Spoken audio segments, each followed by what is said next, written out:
Alright, what's going on everybody? It's your boy Akeem and welcome to today's vlogs. Continuing with my NFL prospects for the 2017 NFL Draft. For today, I'm going to continue things in the offensive line. I forgot to give you my videos for my top prospect tight ends. And I'm going to start things off with my number one tight end, O.J. Howard out of Alabama. He's coming off a couple of great championship games against Clemson. Over the past 2 seasons, he had 9 receptions for 314 yards and 3 touchdowns in both of those national championship performances. He had a great performance in 2015, though, in which the Tide did win a national championship, losing in this past season to Clemson. This was a couple of great seasons for the Tide, and he is the top tight end prospect entering this year's draft. Now, he's actually from the state of Alabama in Prattville, decided to stay in state, and he did have plenty of playing time over the course of the last 2 seasons for the Crimson Tide.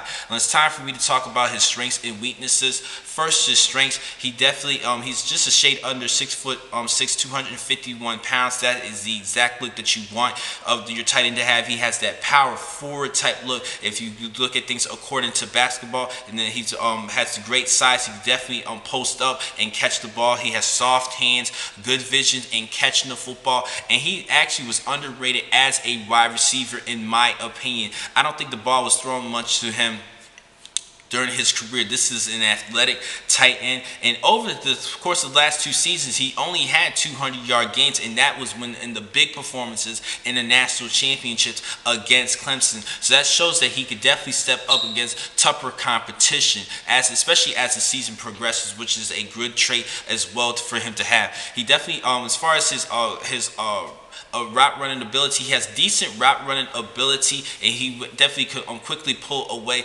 against opposing defenders. He definitely showed that in the first drive of the Senior Bowl game. In this past Senior Bowl, he had a great Senior Bowl practice week. He can accelerate pretty well, pretty smoothly. I do like that, and like I said, he has great, reliable hands, which I do like about him. Now, he does have a couple of weaknesses, though. Now, he remains far from a finished product, so he still has time to develop. He could be undeniably, he is undeniably gifted, but he is still far from a finished product. There are times in which he is too reliant on his size and athleticism as a route runner. He needs to do a better job as far as his breaks to cause better separation. He uses more of his size as far as his route running ability to get open. And when you're dealing with the National Football League, you're dealing with bigger and faster athletes, more athletic athletes just like himself. He needs to do better mentally and do better off in his breaks. Now, other things he does need to work on is that he wasn't used too much, as I mentioned earlier, in Alabama's offense, so we haven't really seen his full potential, and he's not really a bulldozer with his hands as far as running blocking ability. Even though Alabama does have a great offensive line and they do a great job in running the football, he wasn't too much of a bulldozer as far as keeping his hands locked and engaging better off into the block and trucking his blockers away too much. He still needs to work on that, but I think still overall he is still a decent blocker in my opinion. Not too really much bad weaknesses that I noticed about him, but I think that he has potential to become a great tight end.